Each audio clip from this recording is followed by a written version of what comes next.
Pose with the fans. Pose with the pose with the pose with the fans. Pose with the pose with the pose with the fans. Pose with the fans. Pose with the fans. Ang susunod na programa ay rated PG. Patnubay at gabay ng magulang ay kailangan sa mga batang manonood. Lack of self-analysis and reflection. Ito ang kakulangan sa pagninilay sa ating mga kilos, desisyon at pananaw. Dahil dito, paulit-ulit nating nagagawa ang parehong pagkakamali ng hindi natin namamalayan. Hala, may exam pala kami bukas. Ay, mamaya na kami mag-study. Uy, may klase ka? Gala tayo. Ay sige, wala kang pasok. Tara!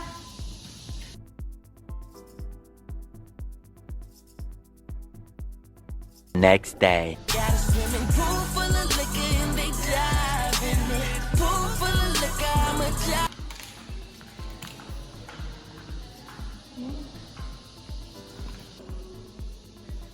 Uy, ang gala tayo. Hello, 45 over 100. We'll start it. Tara na, tara tayo.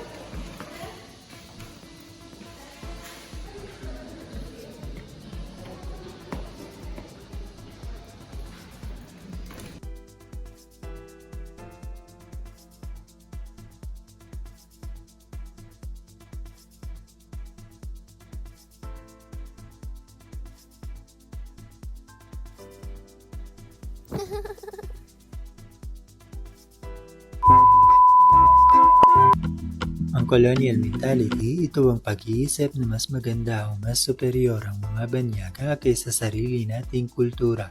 Dahil dito, madalas nating pinipili ang imported kaysa lokal at minsan pati ang ating tiwala sa sarili ay naaapektuhan.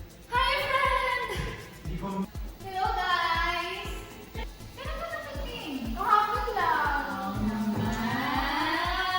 Ano na na-price yung bag mo? Paano ba yan? Yeah, it's from America.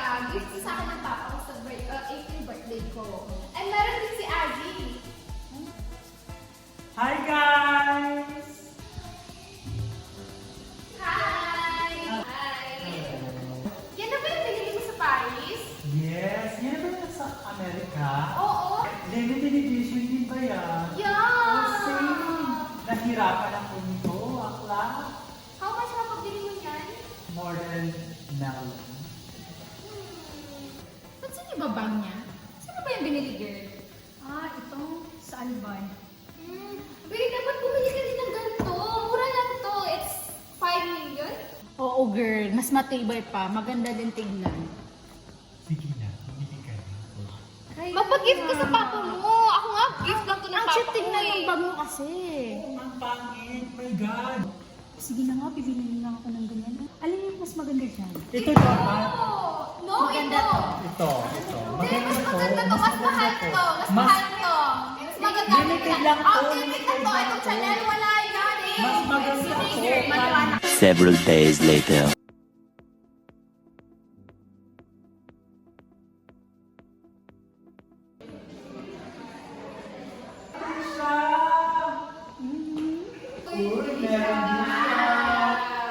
Saan mo nabili yan? Gift din sa akin ng papa ko. Uy, saan din nila? Parfait. Oo nga, parang hindi naman ganyan yung quality ng Chanel. Tingnan mo yung scrap. Pangit. It's not giving. It's giving fake. Nagpipigyan. Ang kanya-kanya syndrome, ito ang pag-uugali ng pagiging makasarili kung saan inuuna ang sariling interes ay sa ikabubuti ng nakararami. Ito rin ang dahilan kung bakit minsan ay hirap tayong magkaisa. Next week. So, kailangan natin magkita-kita bukas para may bigay ko sa inyo yung topic mo. So, kailangan natin magkita-kita bukas para sa reporting kasi kasali sa grading system yung teamwork natin. Ito. Tapos ikaw ka na lang yung sa'yo. O ano? Okay ba kayo sa schedule natin bukas? Papasok kasi ako bukas. Titignan ko pa ha, kasi yung anak ko, wala siyang kasama bukas. Tingnan ko kung makahabol ako bukas. Baka malilate ako ha. The next day.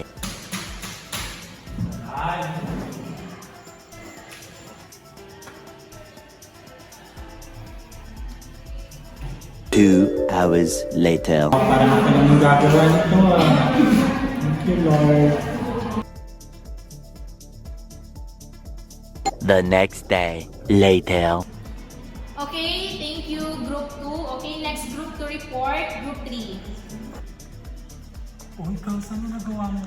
Bakit yan ang pangit pa ng paymanship mo? Parang hinaw ng daga. Ikaw, meron ka? Wala. Ikaw.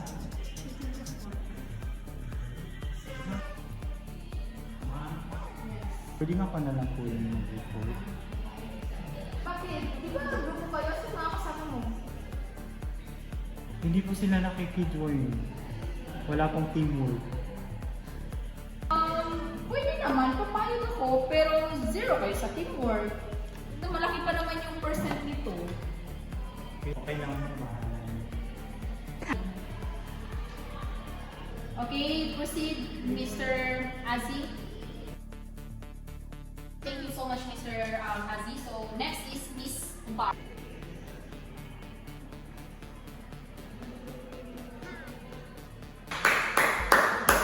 Next. Mr. Kayong dalawa talaga, magpe-present. Yes, ma'am. Okay, good luck. That, it reveals the 1 hour later. Okay, so we're done sa reporting, no? So, congratulations everyone. So, the sad part is, according dito sa binigay ko na grading system, di ba may teamwork? So, sa group 3 is, I'm sorry kung hindi kayo pare-pareho na grade. Huwag kayong mag-expect ng malaking grade sa akin dahil sa nangyari sa inyo. So, next time, pag sinabi talaga teamwork, makakabra ka talaga kayo. And next time yun again, okay?